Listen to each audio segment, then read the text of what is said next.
ये corona period में शुरू हुआ था कि जब हम कुछ 20-25 बिजनेसमैन लोग हैं, पूरे देश में इकलौता प्लेटफॉर्म है जहां बिजनेसमैन बिजनेस सिखा रहा है। और अपना नंबर चैट बॉक्स में डाल दीजिए ताकि आप कंसीडर कर पाओ प्लीज। ये एक तरह से हमारी तरफ से आपको एक भेंट है आज आने के लिए। तो अगर जैसे संजय जी एक्सपोर्ट करना चाहते हैं, वो कैसे एक्सपोर्ट करें? बहुत कॉमन क्वेश्चन है। आपने एक आइटम सोच लिया तो उनका ये कहना है कि कैसे करेंगे, कहाँ से शुरुआत करेंगे, कि फॉरेन में जो आदमी बैठा हुआ है, जो उसका इंपोर्टर बैठा हुआ है, उसको हमें अप्रोच करना है। जैसे इसमें आपको लाइव रेट मिलते हैं नेशनल इंटरनेशनल हर जगह के। दिखाने जा रहे हैं ऑल ब्राइडल का, तो आप सभी लोगों से रिक्वेस्ट है जब तक आप स्क्रीनशॉट ले लीजिए प्लीज और अपना नंबर चैट बॉक्स में डाल दीजिए ताकि आप कंसीडर कर पाओ प्लीज। और जो लोग अपना नंबर डालेंगे उनको अलग से इसका लिंक भेज दिया जाएगा।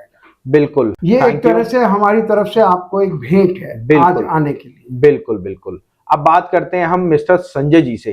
प्लीज अपने आप को अनम्यूट करें संजय जी, और देखिए क्या पूछना चाह रहे हैं, खुल के बोलिएगा, बस मेरी ये रिक्वेस्ट है। और मैं एक बार रिपीट और करूंगा, जो भी आप पूछेंगे सर से मैं एक बार उसको रिपीट जरूर करूंगा। जी संजय जी। कहाँ से बोल रहे हैं संजय जी? सबसे पहला सवाल। बुलंदशहर से बात कर रहा हूँ जी, बहुत आपका स्वागत है। आप बताएं आपका क्या क्वेश्चन है? हम फ्लाइज ब्रिक्स मैन्युफैक्चरिंग करते हैं, तो मैं सोच रहा हूँ फ्लाइज ब्रिक्स को ही एक्सपोर्ट करने का। कौन सी ब्रिक्स दोबारा से बताएं? Fly ash bricks. Fly ash, okay, fly ash bricks. Fly ash brick, बताएं। ओके।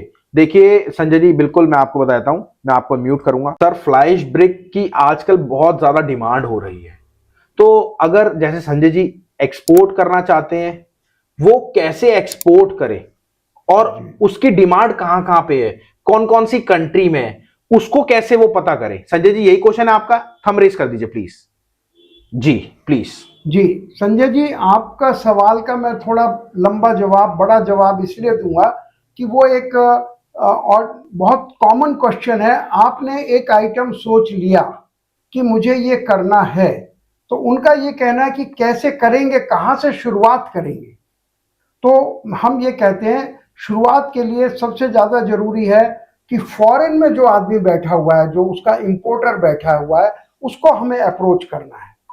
वो कहाँ से हमें पता लगेगा, और जब वो पता लग जाएगा तो उससे बात कैसे करेंगे, ये सेकंड क्वेश्चन आता है। क्योंकि अगर उसे एक जरा सा भी अंदाजा हो गया कि आप नए हैं इस लाइन में, तो वो आपसे आगे बात ही नहीं करेगा। ये थोड़ा सा फर्क है लोकल बिजनेस में और इंपोर्ट एक्सपोर्ट बिजनेस में। लोकल बिजनेस में अगर आपको कुछ भी किसी से खरीदना है तो आप उसके पास जाएंगे, या बेचना है, बेचने वाले का कोई सम्मान नहीं है, पूरे इंडिया में नहीं है। इसलिए हम कई बार कहते हैं कि जो लोग एक्सपोर्ट करना चाहते हैं उनको थोड़ी मेहनत एक्स्ट्रा करनी पड़ती है, क्योंकि बेचने वाले, आप क्या समझ रहे हैं संजय जी, आप अकेले व्यक्ति होंगे पूरे वर्ल्ड में, पूरे इंडिया से? नहीं नहीं, अकेले नहीं होंगे कर दें संजय जी, आप अकेले नहीं होंगे, बहुत सारे लोग बेचना चाहते होंगे और बहुत सारे आपके कॉम्पिटिटर। संजय जी, बहुत सारे लोग होंगे, तो वो आपको एंटरटेन क्यों करेगा, वो आपकी बात क्यों सुनेगा? पहली बात तो वो मिलेगा कहां से, दूसरी बात वो आपकी बात क्यों सुनेगा, बताएं। समझ गए? हम आपको जितने भी लोग हैं उनके मन में जो भी आइटम एक्सपोर्ट या इंपोर्ट की है, हमारा पहला सवाल, हमारा पहला हेल्प ये है कि हम आपको ये बताएंगे कि उस तक कैसे पहुंचना है, वो आदमी कहाँ किस कंट्री में बैठा हुआ है।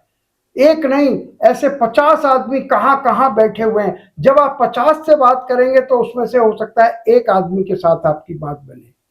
फिर वो आदमी आपसे बात क्यों करेगा, कैसे करेगा कि आप अपना नयापन छिपा लें और उससे ऐसे बात करें जैसे आप पुराने आदमी हैं, तब ही आपका काम हो पाएगा। और उसके बाद ये जो छोटी छोटी चीजें हैं, डॉक्यूमेंट्स कैसे लगेंगे, आप अपना खर्चा कैसे कैलकुलेट करेंगे, भेजने का इंतजाम कैसे करेंगे, पेमेंट का इंतजाम कैसे करेंगे, ये जो बातें हैं, ये स्टार्टअप इंडिया की जिम्मेवारी है कि आपको बताना नहीं, हाथ पकड़ के करवाना। इसी को बोलते हैं हैंड होल्डिंग।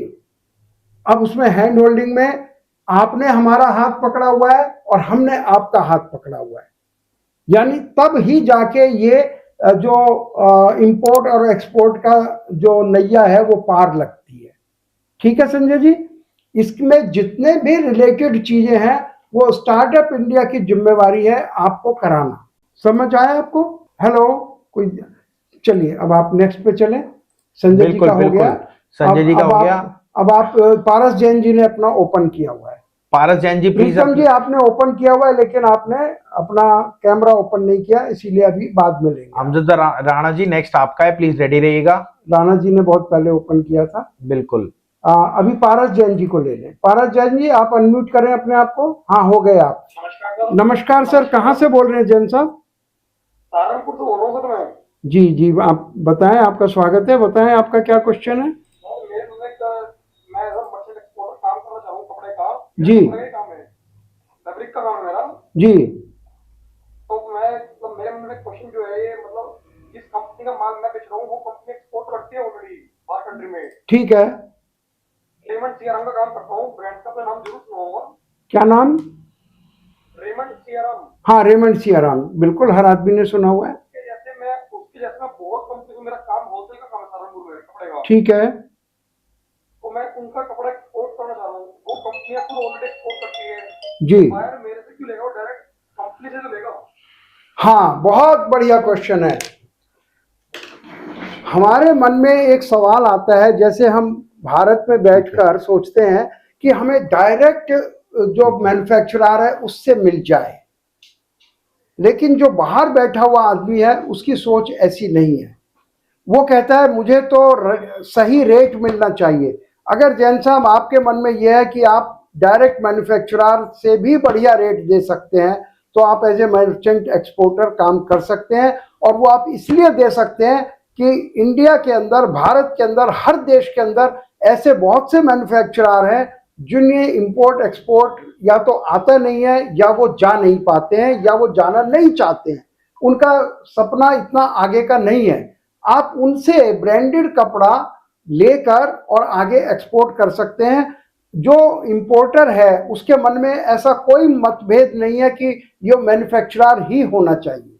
ये एक बहुत बड़ी हमारे दिमागों में बात घुसी हुई है कि वो एक मर्चेंट एक्सपोर्टर से क्यों लेगा। हमारा ये अनुभव है कि मोर देन 50% काम मर्चेंट एक्सपोर्टर और इंपोर्टर से होता है। ठीक है जैन साहब, और कोई सवाल आपका? ये बहुत अच्छा सवाल था आपका।